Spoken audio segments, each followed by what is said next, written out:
The border was never just a line on a map. For generations, it was a wound. Families separated, cousins forced to show papers to see one another, traders humiliated by bribes just to cross a shallow river. Then one morning, in 2025, something happened that the world had long considered impossible. In southern Africa, three nations, Namibia, Zambia, and Botswana, tore down the walls that Europe had built in Berlin more than a century ago. Suddenly, people walked across freely with nothing but a simple national ID card. Children laughed, truck drivers honked their horns in disbelief, and elders wept as they stepped onto soil that had once been called foreign. The announcement was quiet, but its echoes thundered across the globe. African media celebrated with headlines that shouted colonial borders fall, while Washington and Brussels rushed envoys overnight, scrambling to contain what they called a threat to stability. But whose stability? Is it the stability of Western access to uranium, copper, cobalt, and diamonds, or the stability of ordinary Africans finally reclaiming their dignity? For the first time in living memory, Africans are not asking for permission. They are showing the world that unity is not a dream, but a choice. And that choice terrifies those who once divided them. As one Zambian student said through tears of joy, "We are one people again." So here is the question for you. If three nations can dismantle the chains of Berlin's map, how long before others follow? Will Zimbabwe, Angola, or even South Africa join this borderless wave? And if Washington fears it, should Africa even care? This is more than a news story. It is history in motion. And you watching now are among the first to witness it. Please share this video if you believe Africa deserves to decide its own destiny. Subscribe if you believe truth matters more than headlines. It began not with the roar of armies or the clash of weapons, but with a pen on paper in three capital cities, Windhoek, Lusaka, and Gaborone. The leaders of Namibia, Zambia, and Botswana signed a joint declaration that shattered more than 100 years of division. They called it the Borderless Africa Alliance. For many outside observers, it looked like another regional agreement, the kind of diplomatic paperwork that fills headlines and then disappears. But for Africans who lived along those borders, it was nothing short of a revolution. At crossing points that once symbolized humiliation, something extraordinary unfolded. Families who had grown used to waiting in long lines with dusty papers suddenly found themselves walking across without hindrance. A grandmother from Namibia hugged her Zambian grandson without being told she needed a stamp. Traders who once lost days to bureaucracy now carried their goods with dignity, no bribes demanded. The rules had changed overnight. A national ID card was enough to cross. That was it. Truck drivers described the scene as surreal. Vehicles hauling copper from Zambia's mines rolled into Namibia with ease. Botswana's cattle farmers, once strangled by paperwork, saw their livestock move freely across to neighboring markets. Diamond shipments no longer required a mountain of signatures to pass a single barrier. The symbolism was unmistakable. Colonial-era checkpoints, once monuments of separation, were reimagined into gateways of unity. On the streets, the atmosphere was electric. In Lusaka, callers on radio programs praised the move as the return of Africa to itself. Students in Botswana danced outside government buildings, waving flags and chanting songs of unity. In Namibia, a newspaper headline captured the spirit of the day with just 4 words: "Colonial borders collapse here." Social media amplified the moment. Videos of children skipping across border markers went viral, elders weeping with gratitude shared across Africa, ordinary people living what their ancestors had only dreamed. The sheer humanity of the event was impossible to ignore. For over a century, colonial borders had acted as invisible chains, teaching Africans that their neighbors were foreigners, even when they shared language, blood, and culture. Now those chains were cut in broad daylight. The move wasn't about abstract policy, it was about restoring dignity to everyday life. For the leaders of these three nations, the declaration was more than symbolism. It was a statement of sovereignty. Namibia controls some of the world's largest uranium reserves vital to global energy. Zambia produces copper and cobalt, the lifeblood of electronics and electric cars. Botswana dominates the global diamond trade. Individually, each nation had bargaining power. Together under one borderless system, they became something greater, a unified bloc capable of negotiating on their own terms. This was the true shock of the announcement. Western corporations, long accustomed to playing one African country against another, suddenly faced the reality of a stronger, coordinated partner. Analysts in Washington whispered about instability. European firms nervously recalculated contracts. But on the ground in Africa, the mood was joy, not fear. The story of the Borderless Africa Alliance spread like wildfire. Newspapers called it the boldest step toward Pan-Africanism since independence. Activists hailed it as a direct strike against the legacy of the Berlin Conference of 1884-1885, when Europeans divided Africa with rulers and maps, deliberately splitting families and dismantling ancient trade routes. Now, for the first time in modern history, Africans themselves were erasing those lines. Witnesses at the border crossings described the feeling as history shifting beneath their feet. For them, it was not an abstract geopolitical chess move. It was freedom to trade, to visit, to belong again. One Namibian farmer put it simply as he crossed into Zambia without delay, "I feel like a stranger no more." The unthinkable had become real. And in doing so, Namibia, Zambia, and Botswana lit a spark that the entire continent and the world could no longer ignore. If the first hours of the Borderless Africa Alliance were filled with celebration, the hours that followed revealed the magnitude of its shockwaves. While families cheered at border posts and students marched in the streets far away in Washington and Brussels, alarms were ringing. For Western capitals, this was not just a local story, it was a geopolitical earthquake. The U.S. State Department issued a statement that seemed polite on the surface. It welcomed regional cooperation, but quickly pivoted to warnings about risks to stability and security. To seasoned observers, the language was clear. Stability did not mean African dignity. It meant the stability of Western access. And security did not refer to the safety of Africans, but to the security of supply chains that fueled Western economies. Behind those carefully chosen words, urgency turned into panic. Within hours, American envoys boarded flights bound for Lusaka and Gaborone. Their mission was simple: slow this down, water it down, or stop it altogether. Meetings were hastily scheduled with government officials filled with offers of aid packages and promises of military cooperation. The timing betrayed the intent. Why scramble so frantically if the alliance was truly harmless? The answer lay in the ground beneath southern Africa. Namibia holds some of the world's largest uranium reserves, the quiet fuel of nuclear energy. Zambia's copper and cobalt are arteries of the digital economy. Without them, smartphones, laptops, and electric cars simply cannot exist. Botswana's diamonds, glittering symbols of wealth, form the backbone of a multi-billion-dollar global industry. For decades, these resources had been controlled through division, each country isolated, each negotiating separately, each vulnerable to outside pressure.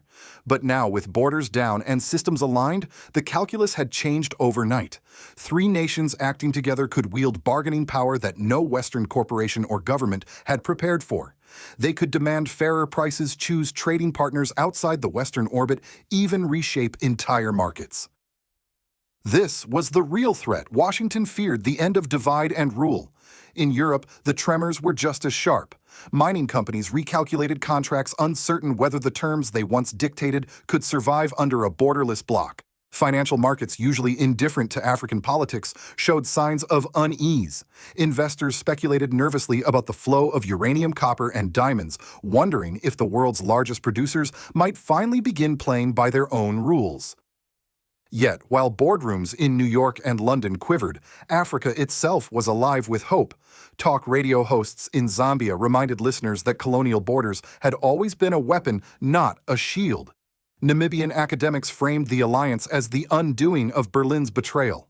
In Botswana, musicians wrote new songs celebrating a future without checkpoints.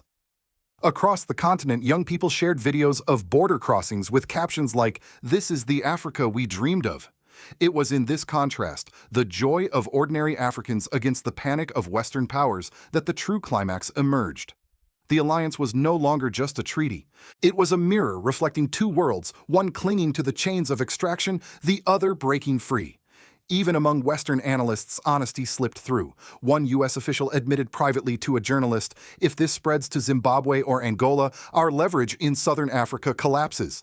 That single line captured the essence of the moment. The fear was not three countries acting together. The fear was a domino effect, a rising tide of unity across the continent. And so the stage was set. On the ground, laughter and tears flowed as families reunited. In the corridors of power, whispers of crisis filled the air. Africa was tearing down walls, and the rest of the world could no longer pretend not to notice. The immediate images of celebration, the laughter at border posts, the students dancing in the streets were only the beginning. As the dust settled, the deeper consequences of the Borderless Africa Alliance began to emerge, reshaping daily life and political reality alike. On the economic front, the transformation was swift. Consider a Zambian copper truck on its way to Namibia's Walvis Bay port. In the past, it would crawl through multiple checkpoints weighed down by customs forms, bribery demands, and delays that often stretched for days. Each stop meant extra costs, eating into profits, and discouraging regional trade. Now, with a single ID card system, the same truck moved almost seamlessly. Time was saved, costs were cut, and efficiency soared. For traders, this was not abstract policy, it was money in their pockets. Farmers felt the shift too. A cattle rancher in Botswana no longer needed to navigate a maze of papers to sell beef in Lusaka's markets. Namibian small-scale producers suddenly found Zambian consumers within reach without bureaucratic chains dragging them down. Markets once split by invisible colonial lines were reconnecting, creating a sense that Africa could finally feed itself before feeding the outside world. For society, the impact was even more profound. Families divided for generations by Berlin's map were reunited without humiliation. Cousins and grandparents crossed borders without fearing interrogation by guards. Students gained the chance to attend universities across borders with nothing more than their ID card. Traders walked with dignity, no longer treated as trespassers in lands their ancestors had freely crossed. Artists, musicians, and storytellers seized the moment as well. A cultural festival in Windhoek welcomed performers from Lusaka and Gaborone, blending traditions that had been artificially separated. These exchanges, simple as they seemed, carried enormous symbolic weight. They whispered a radical truth to Africa's youth: you're not strangers on your own continent. Politically, the alliance challenged one of the most rigid principles of international law, uti possidetis juris, the rule that colonial borders must remain frozen as they were at independence.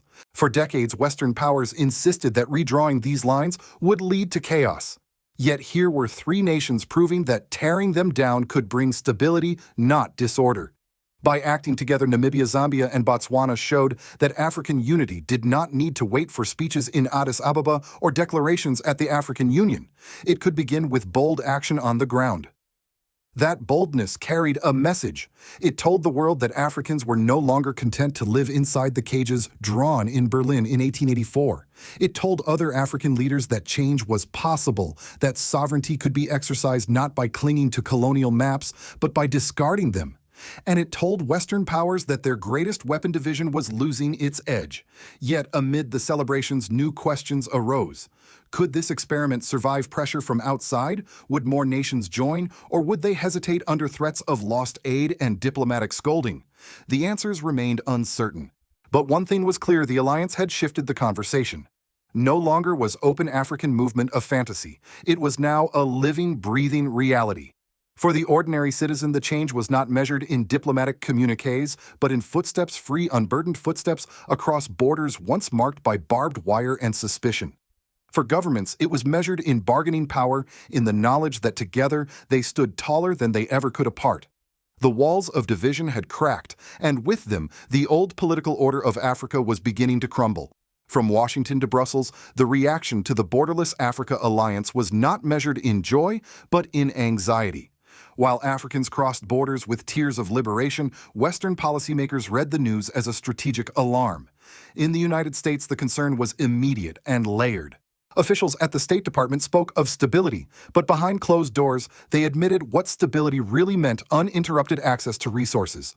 For decades, America's technological dominance, from smartphones to electric cars, has depended on the flow of cobalt, copper, and uranium out of Africa. Zambia's copper belt, Namibia's uranium mines, and Botswana's diamonds had long been treated as separate bargaining tables.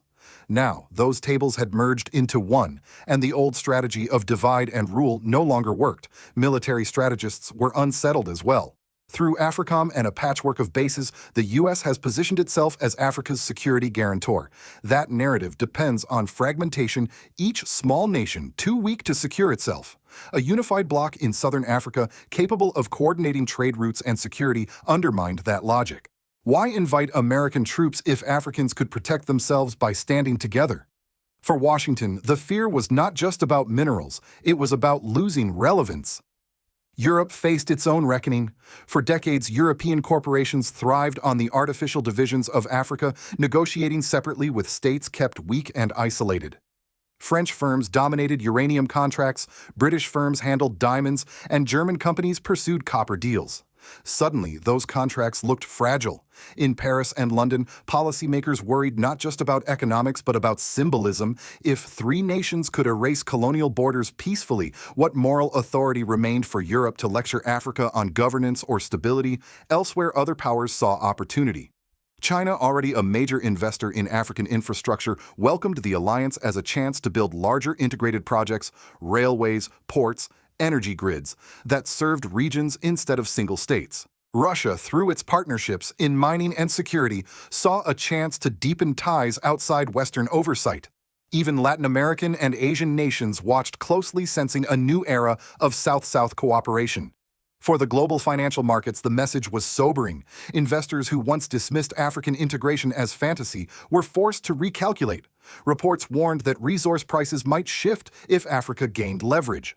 The fear was not chaos, it was change. And then there was the American public. For older Americans, those who remember the Cold War, the rhetoric felt familiar. African independence movements in the 1960s were often branded unstable unless supervised by Western powers. Now, 6 decades later, the same script was being played again. Only this time, Africans were no longer asking for supervision. They were acting. This raised a difficult question in Washington. What if African unity is not a threat but a reality the West must accept? Should the United States continue to fight it, risking alienation, or adapt to a world where Africa speaks with one voice? For Europe, the dilemma was even sharper. The colonial borders drawn in Berlin in 1884 were finally being erased. Not by Europeans, but by Africans themselves. What does Europe lose when those borders vanish? Perhaps more than contracts. Perhaps the last illusion of control. One thing became undeniable. The Borderless Africa Alliance was not a local experiment. It was a message to the world. Africa was no longer content to be a warehouse of raw materials or a chessboard for foreign armies. It was beginning to write its own rules, and the rest of the world, willingly or not, would have to adjust. The fall of a border fence may seem small to outsiders. But for Africa, the Borderless Africa Alliance is not just a policy, it is a wound being healed. Namibia, Zambia, and Botswana have proven that Berlin's lines once drawn to divide can be erased by African hands.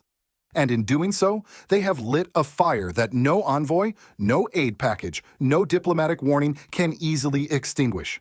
Yet history warns us every step toward African unity has been met with resistance. From the assassinations of leaders like Patrice Lumumba to the debt traps of the IMF, the pattern is clear. When Africans move to control their own destiny, outside powers move to slow them down. That danger remains today. Pressure will come through loans tied to conditions, through promises of security cooperation that disguise dependency, through media campaigns designed to brand African unity as chaos. The walls may no longer stand at the border, but new walls can be built in policy, in contracts, in minds. This is why the alliance matters so much. It is not simply about trade efficiency or border convenience. It is about rewriting the rules of belonging. A continent of 1.4 billion people no longer defined by colonial cages, but by its own choices. Imagine what happens when Zimbabwe, Angola, or South Africa decide to follow. Imagine a continental passport, a shared currency, a unified market stronger than the European Union. That future is no longer a dream. It is a possibility born in Windhoek, Lusaka, and Gaborone. For the United States and Europe, the temptation will be to see this as a threat. But for Africa and for all who believe in freedom, it is a chance to end dependency, to restore dignity, to finally live without permission. The question is no longer whether Africa can unite, but whether the world will let it, or whether Africans will have the courage to ignore the noise and keep walking forward. So now we turn to you. Do you believe this alliance is the spark of a new African era, or just a fleeting experiment? Should more nations join immediately, even if Washington disapproves? Can Africa trust leaders like President Ibrahim Traoré, who has spoken so often about sovereignty, to carry this vision further? Please share this video if you feel you are among the first to witness history in motion. Subscribe if you believe that truth matters more than headlines, and tell us in the comments. Should Africa care what Washington thinks? Or is it finally time to walk its own path?